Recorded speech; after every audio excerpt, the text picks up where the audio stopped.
Hello! Alors comme vous l'aurez compris au titre de cette vidéo, j'ai décidé de me lancer dans Fire and Blood de notre ami George R.R. Martin. En français, je crois qu'ils ont traduit aussi tout simplement par Feu et Sang, je crois, pour la saga. Je mettrai la couverture du coup des éditions françaises.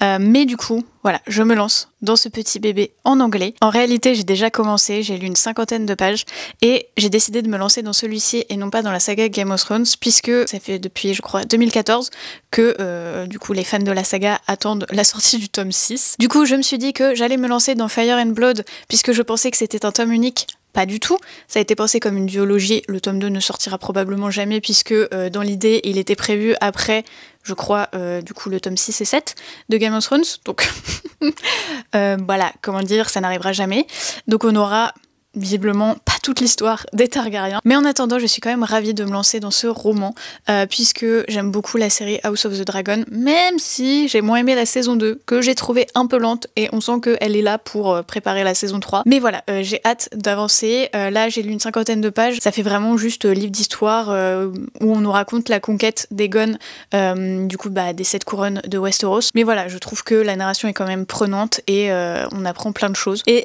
j'ai hâte aussi, du coup, d'avancer et d'arriver au moment où on suit du coup Rhaenyra, Daemon, tout ça, et du coup de voir comment les personnages vont finir, puisque pour l'instant je ne sais pas, puisque dans la série on est encore aux prémices du coup de la guerre entre les verts et les noirs. Donc hâte d'avancer et d'en découvrir plus.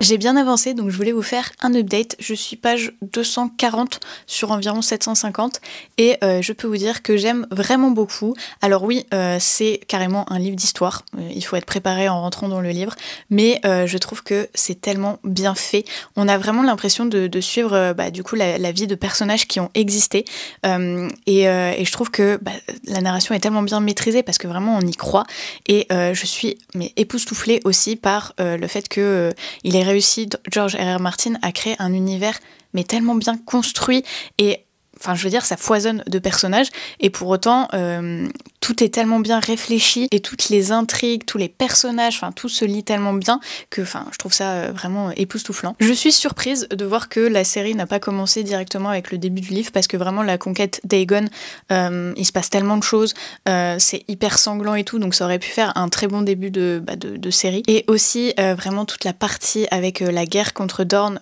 puisqu'on nous dit que du coup c'est la conquête des 7 royaumes de Westeros par Aegon, mais en réalité il n'en a conquis que 6 puisque il est en guerre contre Dorne pendant de nombreuses années. Et aussi il y a tout un questionnement autour du coup des Targaryens qui se marient entre frères et sœurs. Et on voit que du coup la foi de cet univers est contre du coup cette façon de faire, le peuple aussi.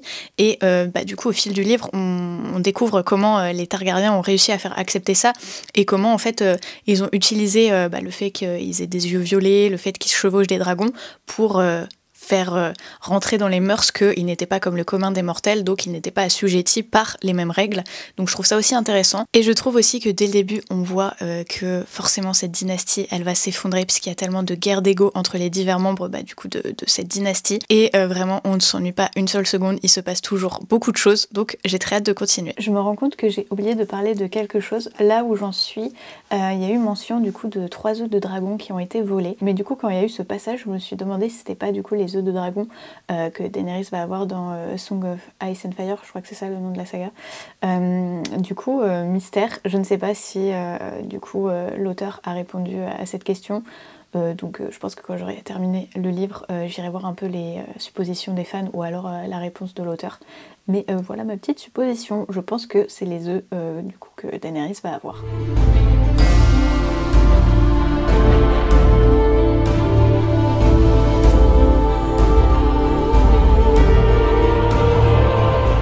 Donc pour vous faire un petit update, alors déjà vraiment ça aurait vraiment pu faire l'objet d'une série, toute cette première partie. Franchement, sous le règne de Jaehaerys, franchement ses enfants ils lui ont fait voir de toutes les couleurs, surtout une franchement.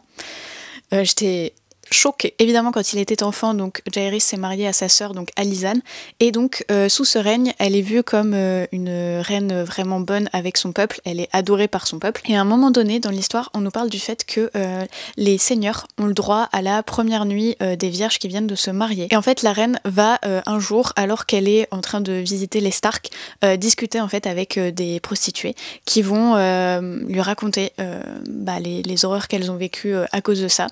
Et en fait, elle va tout faire pour que cette tradition horrible soit abrogée. Et du coup, elle va convaincre le roi et le conseil d'y mettre fin et faire promulguer une loi pour que les seigneurs arrêtent de prendre la virginité de ces jeunes mariés et que ce soit considéré comme du coup une agression sexuelle et qu'il soit traduit en justice si jamais ils osent continuer cette horrible tradition. Donc voilà, elle fait pas mal de choses pour son peuple. Il n'en reste pas moins que ça reste quand même une femme qui s'est mariée à son frère.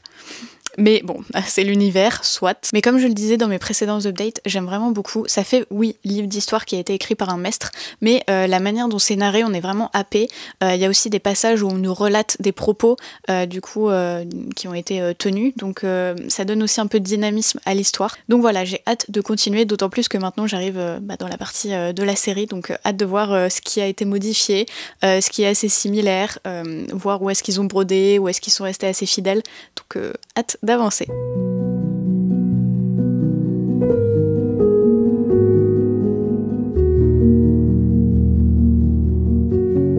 J'arrive aux 3/4 du livre, du coup je voulais faire un petit update. Là où j'en suis, donc j'ai dépassé ce qui se passe dans la saison 1 et la saison 2 du coup de House of the Dragon. Hier quand je faisais du journaling, j'ai un petit peu écouté le livre audio français parce que du coup je me suis dit autant utiliser ce temps pour avancer dans ma lecture. Et le narrateur est très cool. Donc si vous avez peur de vous lancer dans ce livre, franchement, n'hésitez pas avec le livre audio, puisque ça donne vraiment ce petit côté podcast dans les oreilles où on écoute une histoire, l'histoire d'une dynastie. Pour ce qui est de mon ressenti, j'aime toujours ma lecture, mais c'est vrai que là j'étais un petit peu moins dedans, puisque je savais ce qui allait se passer, comme j'ai vu du coup la saison 1 et la saison 2 de House of the Dragon, même s'il y a des petits changements. Malgré tout, la série reste très fidèle au livre dans le déroulé finalement de la guerre et des différentes histoires qui peuvent se passer entre les maisons et les verts et les noirs. Mais là où je trouve que du coup la série a pris des libertés, ça va être dans les relations entre les personnages. Par exemple, Alicent et Rhaenyra n'ont jamais été amies. Enfin, dès le départ, il y a eu une animosité entre elles. Et du coup, je trouve que ces changements, c'est pour ajouter soit de la substance aux personnages, soit des dramas, et pas juste être sur des intrigues du coup militaires ou politiques. Autre chose également, il y a un personnage que j'aime pas du tout dans la série, c'est Daemon. Alors, je trouve que l'acteur joue très bien, mais vraiment, je n'aime pas ce personnage, il me dégoûte. Sa relation avec Rhaenyra me dégoûte. En plus, avec la différence d'âge, vraiment, berk. Mais alors là, dans le livre, mais il me donne envie de vomir ce personnage. Ce qui est surprenant aussi, c'est qu'il y a des épisodes entiers sur des événements qui vont être en quelques paragraphes sur 1 ou 2 pages. Donc on voit qu'ils ont voulu broder et développer certaines choses qui n'étaient pas plus que ça explicitées dans le livre. Du coup là, comme j'arrive dans une partie où je sais pas vraiment ce qui va se passer, je pense que je vais juste revenir vous faire un update final, à moins qu'il se passe un truc énorme et que j'ai besoin de prendre la caméra. Mais sinon, je pense qu'on se retrouve à la fin de ma lecture.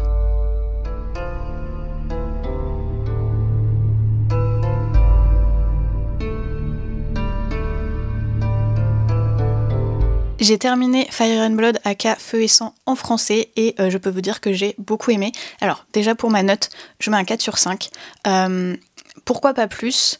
Parce que ça reste quand même un livre historique et même si je suis impressionnée par vraiment tout ce que George R.R. Martin a réussi à inventer et l'univers qu'il a créé, qui est tellement étendu, vaste et riche, il n'en reste pas moins que c'est pas vraiment un roman à proprement parler, c'est un livre historique, donc des fois ça peut être un peu laborieux d'avancer. La première partie, vraiment, je l'ai dévorée en 3 jours. J'ai beaucoup aimé, en plus du coup, vu que je savais pas réellement ce qui allait se passer, j'avais hâte de découvrir les événements. La deuxième partie, en revanche, j'étais un petit peu moins dedans puisque vu que j'ai vu les 2 premières saisons de House of the Dragon et que ça reste quand même fidèle dans les événements, j'étais un petit peu moins dedans et toute la fin du coup tout ce que je n'ai pas vu dans la série, là ça a à nouveau du coup happé mon attention, donc c'est une très très bonne lecture. Il y a aussi quelque chose dont j'ai pas parlé, que j'ai beaucoup aimé, c'est un peu le côté gossip finalement du livre, puisqu'en fait le maître qui nous raconte l'histoire, il s'aide de divers écrits pour faire du coup ce livre qui retrace la dynastie des Targaryens. Et du coup il y a des moments où il va nous dire oui, telle personne s'est jetée par la fenêtre, mais en fait peut-être pas, peut-être que c'est machin qui a commandité le meurtre, et en fait non, peut-être ça. Donc j'ai bien aimé un peu tout ce côté où voilà, on nous donne plein de théories différentes. Et pareil, du coup, toutes les manigances des divers personnages proches de la couronne. Bref, vraiment, ça reste une lecture hyper divertissante, même si c'est un livre historique. Et du coup, je suis vraiment contente d'avoir découvert du coup la plume de cet auteur. Par contre, je suis terriblement frustrée parce que la dynastie Targaryen, donc elle est datée de 1 après la conquête, jusqu'à 283 après la conquête, avec du coup The Mad King. Je vais pas dire qui est sur le trône, je vais juste donner la date, donc on s'arrête à 157 du coup après la conquête. Donc il y a toute la partie de 157 à 283 que George R. R. Martin n'aborde pas du tout dans ce premier roman. J'espère réellement qu'un jour on aura la deuxième partie, parce que j'ai envie de savoir ce qui se passe avec le reste de la dynastie Targaryen jusqu'à du coup le père de Daenerys. Mais j'ai peu d'espoir, mais je veux quand même y croire. Pour ce qui est de la difficulté en anglais, je trouve que la plume est accessible. Alors c'est un univers qui est très dense puisqu'il y a plein de personnages et plein d'informations qui nous sont données, mais la plume reste assez simple. Donc voilà, au niveau de ça, je trouve que l'entrée dans le livre a été facile. Et voilà pour mon vlog où je découvre pour la première fois cet auteur. Je suis très contente. J'hésite du coup à me lancer dans Game of Thrones. Je sais pas, je vais y réfléchir parce que vu que la saga n'est pas terminée, je ne sais pas si je vais me lancer dans cette histoire, mais en tout cas je suis très contente d'avoir pu découvrir Fire and Blood, et j'espère que ce vlog vous aura plu, et je vous dis à la semaine prochaine dans une nouvelle vidéo.